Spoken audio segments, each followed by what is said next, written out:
Hello student, welcome to this video. इस video में हम देखने वाले हैं क्लास 11th का चैप्टर नंबर 5 है पुष्पी पादपों की आकार की।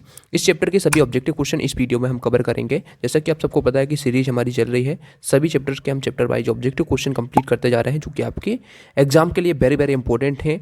तो क्लास 11th बायोलॉजी एनसीईआरटी के क्वेश्चन हैं, सभी क्वेश्चन को कंप्लीट करेंगे। इसमें आपको ऑब्जेक्टिव क्वेश्चन जो है इनके आंसर कमेंट में जरूर लिखना है।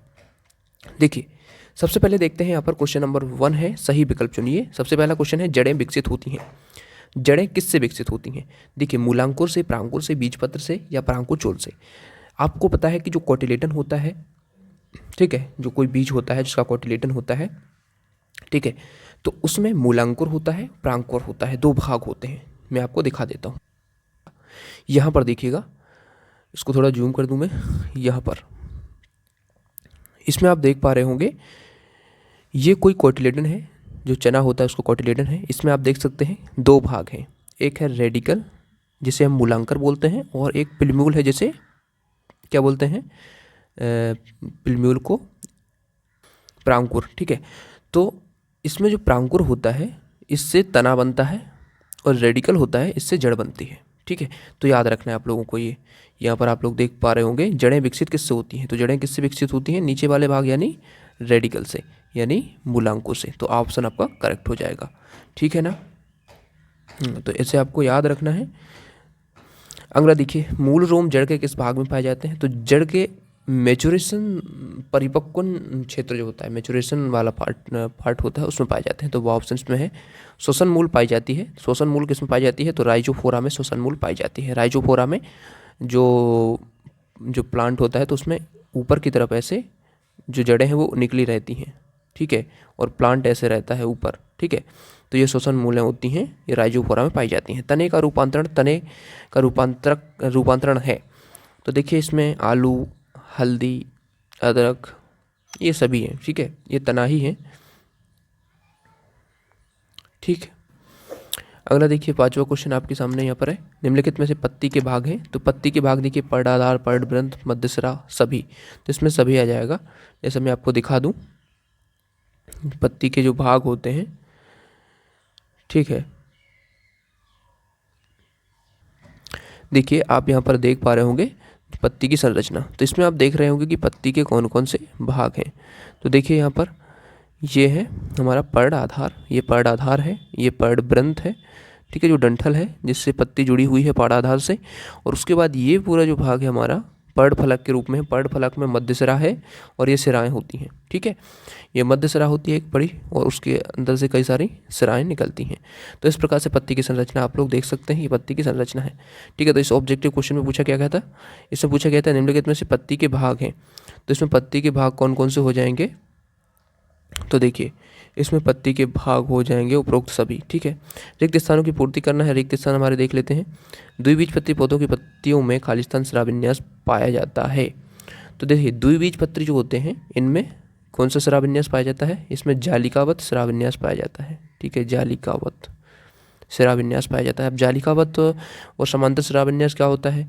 एक बीजपत्री में समांतर पाया जाता है। तो देखिए, मैं आपको बता दूं, जालिकावत और समांतर शिराविन्यास होता क्या है, इसको हम देख लेते हैं। देखिए, यहाँ पर आप देख सकते हैं, आपको दो लीव्स दिख रही हैं। इसमें एक में जालिकावत है, एक में समांतर शिराविन्यास है। ये द्विबीजपत्री की पत्ती है, ये एक बीजपत्री पौधे की पत्ती है। इसमें आपको अंतर इतना देखना है, इसमें जो मध्यसिरा होती है वो ये आपको दिख रही होगी, इसमें ये मध्यसिरा है, इसमें भी ये है। ठीक है, जो मिडरिप होती है। ठीक है, अब मध्यसिरा से कई सारी सिराएं ऐसे निकल के एक नेटवर्क बना लेती हैं। ठीक है, जिसे जालिका हम बोलते हैं।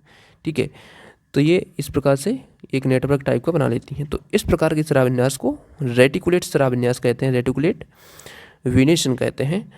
हिंदी में इसको रेटिकुलेट को अपन जालिकावत शिराविन्यास कहते हैं।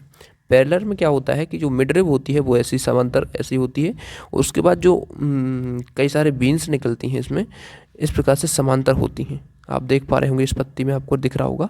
तो ये होता है पैरेलल शिराविन्यास। ठीक है, तो इसको आपको थोड़ा याद रखना है, ताकि आपसे पूछ ले, कभी पूछ ले एक बीजपत्री में किस प्रकार का पाया जाता है। तो एक बीजपत्री में आप देख के बता सकते हैं, किसी भी पौधे की पत्ती देखेंगे उसमें देखेंगे कि समांतर शिराविन्यास है, तो उसमें क्या हो जाएगा, वो एक बीजपत्री पौधे की पत्ती होगी, ठीक है। और जिसमें रेटिकुलेट पाया जाता है, जिसमें जालिका शिराविन्यास है, वो द्विबीजपत्री की, ठीक है। स्पष्ट है आपको। और एक प्रकार का शिराविन्यास और भी पाया जाता है, पामेट, जो हथेली जैसा होता है, इसमें ऐसा रहता है, यहाँ से इस प्रकार से कई सारी बीन्स निकलती हैं ठीक है, मिड रिब से। तो इस प्रकार से इसको भी याद रखिए। इसमें भी आप देख सकते हैं कि आपका मिड रिब होती है और ये आपकी बीन्स हैं। तो इस प्रकार से ये आपका जालिकावत शिराविन्यास होता है। चलिए बढ़ते हैं आगे। पुष्प का सबसे बाहरी चक्र कहलाता है, ठीक है। पुष्प का सबसे बाहरी चक्र क्या कहलाता है, वाहदल, ठीक है। कोई पुष्प रहता है उसमें सबसे बाहर, ठीक है। पुष्प की संरचना भी है इसमें, मैं आपको दिखा देता हूँ। देखिए ये आपकी पुष्प की संरचना, ठीक है। तो यहाँ पर सबसे बाहरी जो संरचना है, ये हरा वाला पार्ट आपको दिख रहा होगा, ये सेपल्स जो है, ठीक है। तो ये आपका, ये पूरी संरचना आपकी क्या हो जाएगी, वाहदल, ठीक है। तो यही होती है वाहदल, सबसे बाहरी चक्र कहलाता है। आगे देखिए, पुष्प का नर भाग क्या कहलाता है। तो इसमें आपको देख सकते हैं पुष्प का नर भाग, ठीक है। ये आपका पुष्प का नर भाग है, जो एंथर है, ठीक है। ये आपको दिख रहा होगा रेड रेड, ये एंथर होता है नर भाग, यानी कि मेल पार्ट। ये आपका पुमंग, जैसे हम हिंदी में बोलते हैं, तो आप लोग पुमंग लिख सकते हैं, ठीक है ना। नर भाग क्या होता है, पुमंग होता है। यहाँ पर आपको पुमंग भरना है, इस वाले ऑप्शन में पुमंग। पुष्प का मादा भाग जायांग होता है, ठीक है। जायांग में कई सारे पार्ट हैं, जैसे कि हमने अभी देखा इसमें, ठीक है। देख सकते हैं आप यहाँ पर, ये स्टिग्मा, ये स्टाइल, ये ओवरी है, ये पूरा ही जायांग बोलते हैं इसको, ठीक है। पूरे भाग को, ये इतना भाग, ठीक है। तो इसको आप लोग याद रखिएगा। चलिए बढ़ते हैं आगे। आगे पूछ रहा है प्याज का कुल है, तो प्याज कौन से कुल का पौधा है। तो याद रखिएगा आप लोग, लिलिएसी जो कुल होता है उसका, ठीक है, लिलिएसी कुल का पौधा है प्याज। उसके बाद बढ़ते हैं हम सही जोड़ी की तरफ। देखिए यहाँ पर सही जोड़ी आपको दिख रही है।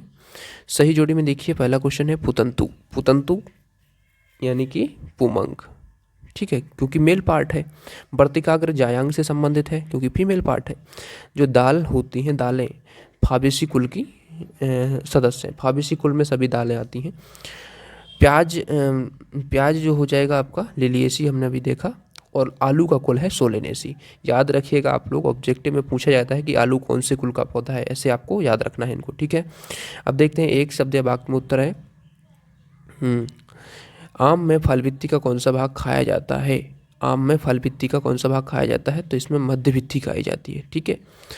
जो आम रहता है उसकी मध्य भित्ति जो रहती है वो हम खाते हैं, ठीक है। उस तने का विकास बीज के किस भाग से होता है, अभी हमने देखा था रेडिकल से रूट का विकास हो रहा था, और पिल्यूल से आपका क्या हो रहा था, तने का विकास। तो पिल्यूल से होता है, यानी प्रांकुर से।